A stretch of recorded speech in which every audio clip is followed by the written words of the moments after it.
Hello my dear student, welcome back to my YouTube channel Subhash study centre.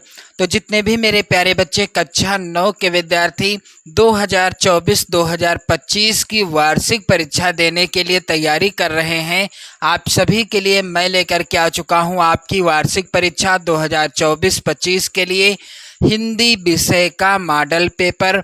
और यदि आप 70 में 70 का स्कोर करना चाहते हैं तो मेरे प्यारे बच्चों आप इस मॉडल पेपर को जरूर तैयार कर लेना। इस मॉडल पेपर से आपकी वार्षिक परीक्षा में 100% प्रश्न पूछे जाएंगे। जितने भी मेरे प्यारे बच्चे कक्षा 9 में हैं, आप इस मॉडल पेपर के सभी प्रश्नों को तैयार कर लेना। तो मेरे प्यारे बच्चों, समय आपको पेपर में मिलेगा 3 घंटे 15 मिनट का। पेपर का पूर्णांक रहेगा 70 अंकों का। मेरे प्यारे बच्चों, यहाँ पर नोट के अंतर्गत है, प्रारंभ के 15 मिनट आपको मिलेंगे प्रश्न पत्र यानी पेपर को पढ़ने के लिए, और 3 घंटे का समय आपके पास बचेगा पेपर को हल करने के लिए।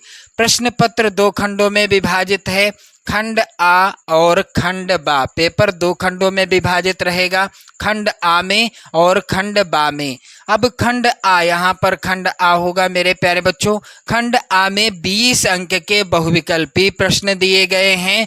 20 बहुविकल्पी प्रश्न होंगे, प्रत्येक प्रश्न 1 नंबर का होगा। इस तरह से कुल 20 नंबर आपको खंड आ के अंतर्गत मिलेंगे जब आप इन 20 प्रश्नों का आंसर सही तरीके से OMR शीट में भर देंगे। इन सभी का उत्तर मेरे प्यारे बच्चों OMR शीट में, यहाँ पर आप देखेंगे खंड बा में 50 अंक के वर्णनात्मक प्रश्न दिए गए हैं और प्रत्येक प्रश्न के सम्मुख निर्धारित अंक भी अंकित हैं। कौन सा प्रश्न कितने अंक का है इसका भी वर्णन किया गया है। चलिए मेरे प्यारे बच्चों, खंड आ के इन सभी प्रश्नों को आप लोग रट लो, क्योंकि ये सभी प्रश्न आपकी बोर्ड परीक्षा के लिए सबसे ज़्यादा इम्पोर्टेंट हैं।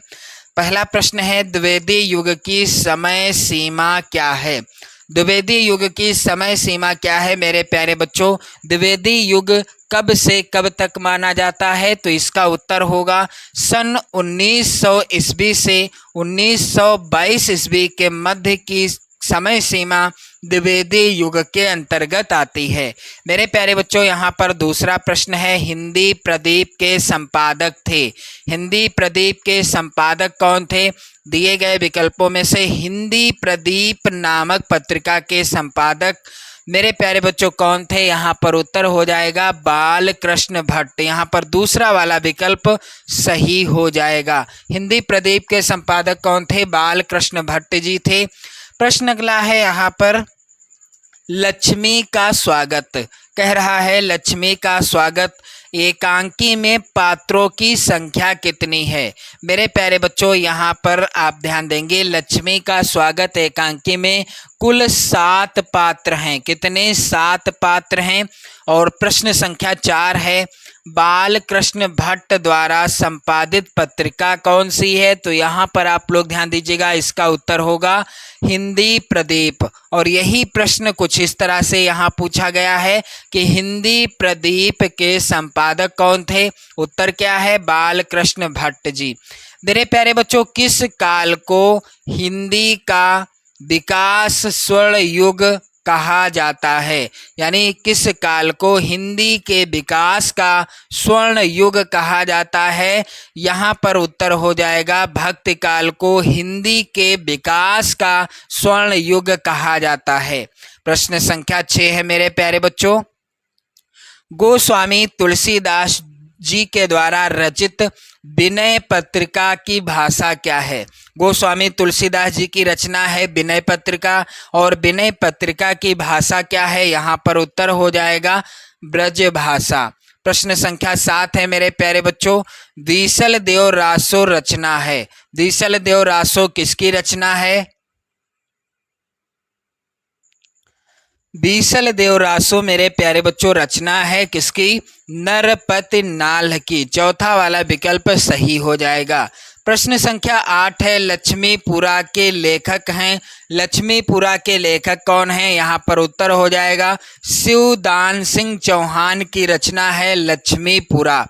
प्रश्न संख्या 9 है मेरे प्यारे बच्चों, श्रृंगार रस का अस्थाई भाव क्या है? तो श्रृंगार रस का स्थायी भाव क्या है, इसका उत्तर क्या होगा मेरे प्यारे बच्चों, आप सभी लोग ध्यान देंगे। भय किस रस का स्थायी भाव है, भयानक रस का स्थायी भाव है। शोक करुण रस का स्थायी भाव है। और उत्साह वीर रस का स्थायी भाव है। तो रत किस रस का स्थायी भाव है, श्रृंगार रस का स्थायी भाव है।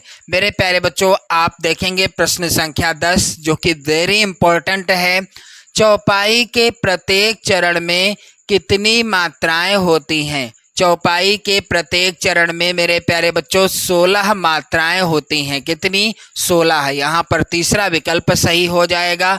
प्रश्न संख्या 11 है मेरे प्यारे बच्चों, जहाँ पर एक ही शब्द की अनेक बार भिन्न भिन्न अर्थों में आवृत्ति हो, वहाँ पर कौन सा अलंकार होता है?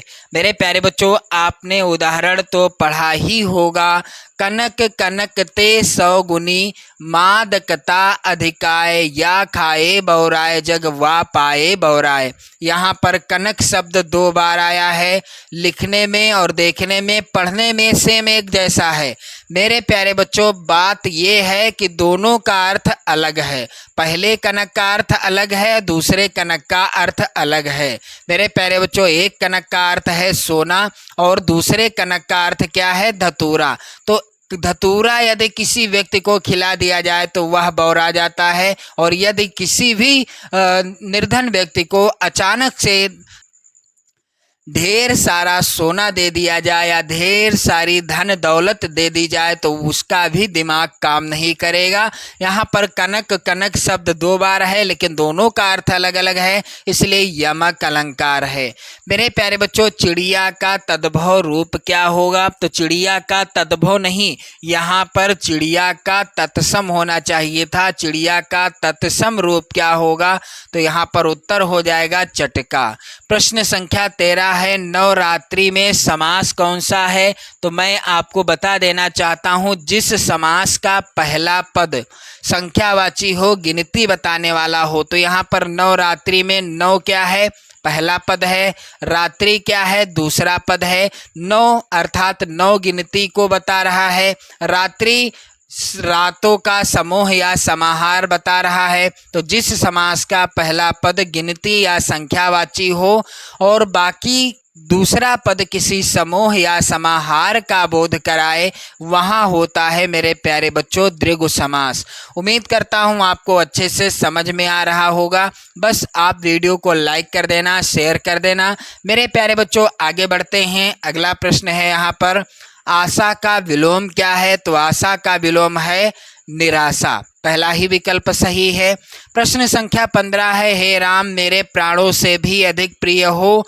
प्रस्तुत वाक्य में हे राम के पश्चात यहाँ पर ये जो विराम लगा है, विराम चिन्ह, इसे क्या कहते हैं? इसको मेरे प्यारे बच्चों क्या कहते हैं? इसका उत्तर हो जाएगा विस्मय बोधक चिन्ह। यहाँ पर हे राम के पश्चात जो यहाँ पर चिन्ह लगा हुआ है, इसे कहते हैं विस्मय बोधक चिन्ह। प्रश्न संख्या 16 है मेरे प्यारे बच्चों, आगंतुक, अभ्यागत, मेहमान आदि क्या कहलाते हैं? तो ये सभी कहलाते हैं पर्यायवाची शब्द, और ये सभी अतिथि के पर्यायवाची हैं। किसके? अतिथि के पर्यायवाची हैं मेरे प्यारे बच्चों, आगंतुक, अभ्यागत और मेहमान। मेरे प्यारे बच्चों, अगला प्रश्न यहाँ पर आप सभी लोग ध्यान देंगे।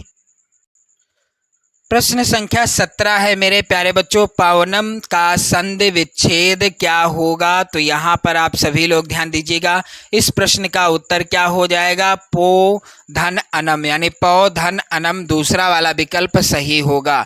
प्रश्न 18 है, मधुने किस विभक्ति व वचन का रूप है? तो मधुने मेरे प्यारे बच्चों चतुर्थी विभक्ति एक वचन का रूप है, दूसरा विकल्प सही होगा। प्रश्न संख्या 19 है, अस्तु किस लकार का रूप है? तो अस्तु मेरे प्यारे बच्चों किस लकार का रूप है? लोट लकार का रूप है, दूसरा विकल्प यहाँ पर सही हो जाएगा।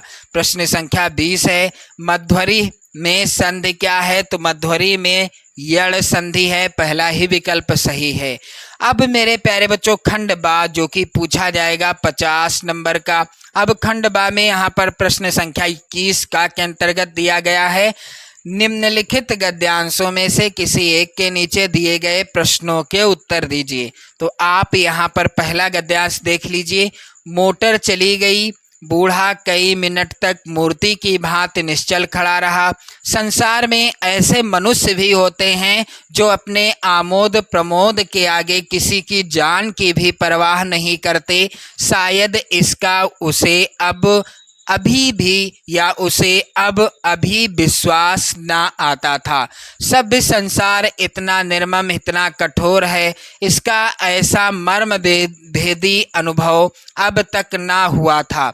वह उन पुराने जमाने के जीवों में था जो लगी हुई आग को बुझाने, मुर्दे को कंधा देने, किसी के छप्पर को उठाने और किसी कलह को शांत करने के लिए सदैव तैयार रहते थे।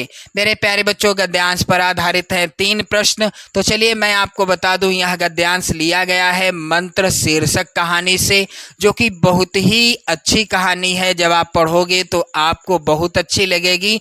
और इस कहानी के लेखक कौन हैं? मुंशी प्रेमचंद जी हैं। यहाँ पर आप लोग ध्यान दीजिएगा। दूसरा है, तोता दिन भर भद्र रीत के अनुसार अधमरा होता गया। अभिभावकों ने समझा कि प्रगति काफी आशाजनक हो रही है। मेरे प्यारे बच्चों, यह जो गद्यांश है, इस गद्यांश को लिया गया है किस पाठ से? तोता शीर्षक पाठ से। पाठ का नाम ही क्या है? तोता शीर्षक पाठ। लेखक हैं रविंद्रनाथ टैगोर। आप लोग ध्यान देंगे, रविंद्रनाथ टैगोर जी हैं इस पाठ के लेखक।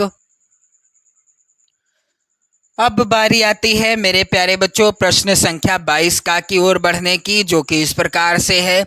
निम्नलिखित पद्यांश में से किसी एक के नीचे दिए गए प्रश्नों के उत्तर देना है। पहला पद्यांश है मेरे प्यारे बच्चों, माया दीपक नर पतंग भ्रमि भ्रमि इवै पड़ंत। यहाँ पर आप देखेंगे थोड़ा सा मिसप्रिंट है। कहें कबीर गुर ज्ञान थे एक आध उबरंत।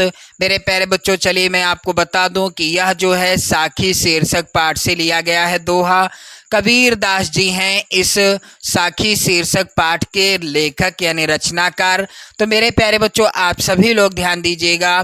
कबीर दास जी के द्वारा रचित साखी शीर्षक पाठ की लिखित व्याख्या का वीडियो यदि आप देखना चाहते हैं तो आप चैनल की प्लेलिस्ट में जाओ, आपको वीडियो मिल जाएगा। अगला यहाँ पर अथवा में भी है पद्यांश।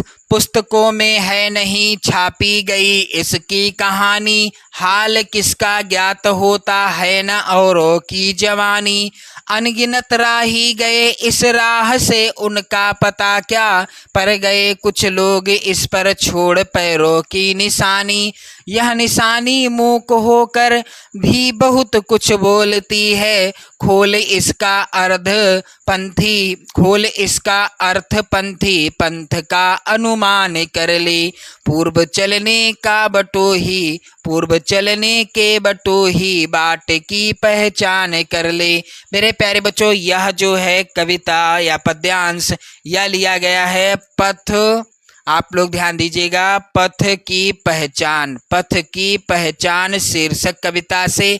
लेखक हैं हरिवंश राय बच्चन।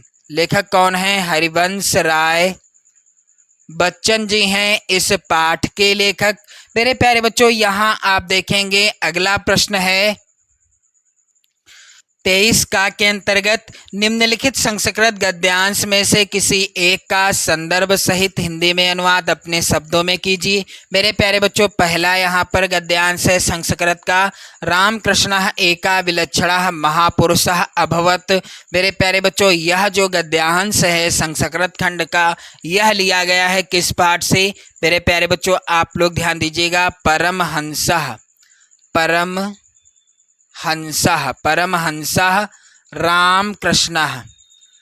रामकृष्णः शीर्षक पाठ से। इसके बाद आप अथवा में देखिएगा, यहाँ पर भी गद्यांश है। आपको किसी एक गद्यांश का ही संदर्भ और हिंदी में अनुवाद लिखना होगा। 4 नंबर का प्रश्न है। मेरे प्यारे बच्चों, यहाँ आप लोग ध्यान देंगे, अथवा में है रामदासः नारायणपुरे निवसति। यह जो है मेरे प्यारे बच्चों किस पाठ से है? सिद्धि मंत्रः शीर्षक पाठ से। किस पाठ से? सिद्धि मंत्रः शीर्षक पाठ से लिया गया गद्यांश। इसके बाद आप ध्यान देंगे, अगला है 23 का प्रश्न। निम्नलिखित संस्कृत पद्यांशों में से किसी एक का संदर्भ सहित हिंदी में अनुवाद कीजिए। 4 नंबर का प्रश्न आएगा। सत्यव्रतम सत्य परम त्रिय सत्यम सत्यस्य योनिम निहितम च सत्य। यह किस पाठ से है मेरे प्यारे बच्चों? तो यह लिया गया है किस पाठ से? आप लोग ध्यान देंगे, वंदना शीर्षक पाठ से। किस पाठ से मेरे प्यारे बच्चों? वंदना शीर्षक पाठ से लिया गया है। अथवा में जो यहाँ पर श्लोक दिया गया है, अपद्यांश है, सत्याधारस्त परस्तैलम दयावर्तिम क्षमा शिखा, यह मेरे प्यारे बच्चों किस पाठ से लिया गया है? आप सभी लोग ध्यान देंगे। जितने भी कक्षा 9 के विद्यार्थी हैं, आप लोग इस मॉडल पेपर को जरूर तैयार कर लेंगे। इस मॉडल पेपर को अपने सभी मित्रों में शेयर जरूर कर देना, इस वीडियो को शेयर कर देना मेरे प्यारे बच्चों। यह लिया गया है सुभाष, आप लोग ध्यान देंगे, सुभाषितानि शीर्षक पाठ से। इसके बाद प्रश्न संख्या 24 है, लक्ष्मी का स्वागत एकांकी के एकमात्र स्त्री पात्र रोशन की मां का चरित्रांकन कीजिए। 5 नंबर का प्रश्न आएगा। अथवा आप इस प्रश्न का उत्तर कर सकते हैं, दीपदान एकांकी की कथा वस्तु संक्षेप में लिखिए। मेरे प्यारे बच्चों, प्रश्न संख्या 25 का है, निम्नलिखित लेखकों में से किसी एक का जीवन परिचय देते हुए उनकी किन्हीं 2 रचनाओं का नाम लिखिए। प्रताप नारायण मिश्र, यहाँ पर 4 नंबर का प्रश्न देखने को मिलेगा। और मेरे प्यारे बच्चों, आप सभी लोग यहाँ पर ध्यान दीजिएगा, मुंशी प्रेमचंद का भी यहाँ पर नाम दिया गया है, महादेवी वर्मा जी का भी दिया गया है। तो जिस लेखक का आप जीवन परिचय लिखें, उनकी 2 रचनाओं के नाम जरूर लिखें। अगला प्रश्न है, निम्नलिखित कवियों में से किसी एक कवि का जीवन परिचय आपको लिखना है और उनकी 2 रचनाओं के नाम भी लिखने हैं, जिसके लिए आपको 4 नंबर मिलेंगे। तो कबीरदास, मीराबाई, भारतेंदु हरिश्चंद्र, ये तीनों ही कवियों का जीवन परिचय मोस्ट इम्पोर्टेंट है, आप लोग जरूर तैयार कर लेना। प्रश्न संख्या 26 है, अपनी पाठ्य पुस्तक से कंठस्थ किया हुआ कोई एक श्लोक लिखिए जो इस प्रश्न पत्र में ना आया हो। 2 नंबर का प्रश्न पूछा गया है। प्रश्न संख्या 27 है, निम्नलिखित प्रश्नों में से किन्हीं 2 प्रश्नों के उत्तर संस्कृत में दीजिए। 4 नंबर का प्रश्न है और इन सभी प्रश्नों को आप लोग तैयार कर लीजिएगा, वेरी वेरी इंपॉर्टेंट प्रश्न है। प्रश्न संख्या 28 है, निम्नलिखित मुहावरे एवं लोकोक्ति में से किसी एक का अर्थ बताते हुए वाक्य प्रयोग कीजिए। अंधे की लकड़ी होना, आस्तीन का सांप होना, चोर की दाढ़ी में तिनका, धोबी का कुत्ता, घर का ना घाट का। मेरे प्यारे बच्चों, आप देख रहे हैं प्रश्न संख्या 29, निम्नलिखित में से किन्हीं 2 वाक्यों का संस्कृत में अनुवाद कीजिए। 4 नंबर का प्रश्न आएगा और यहाँ पर वाक्य दिए गए हैं। प्रश्न संख्या 30 है मेरे प्यारे बच्चों, आप सभी लोग ध्यान देंगे, छात्रवृत्ति के लिए एक प्रार्थना पत्र लिखिए। 5 नंबर का प्रश्न आएगा, प्रार्थना पत्र पर आधारित। अथवा अपने प्रधानाचार्य को संबोधित करते हुए एक प्रार्थना पत्र लिखिए जिसमें अस्वस्थ होने के कारण 1 दिन का अवकाश मांगा गया हो। तो मेरे प्यारे बच्चों, ऐसा ही पेपर आएगा, इसी पैटर्न पर पेपर आएगा हिंदी विषय का। आप लोग वीडियो को शेयर जरूर कर देना, लाइक कर देना। जय हिंद।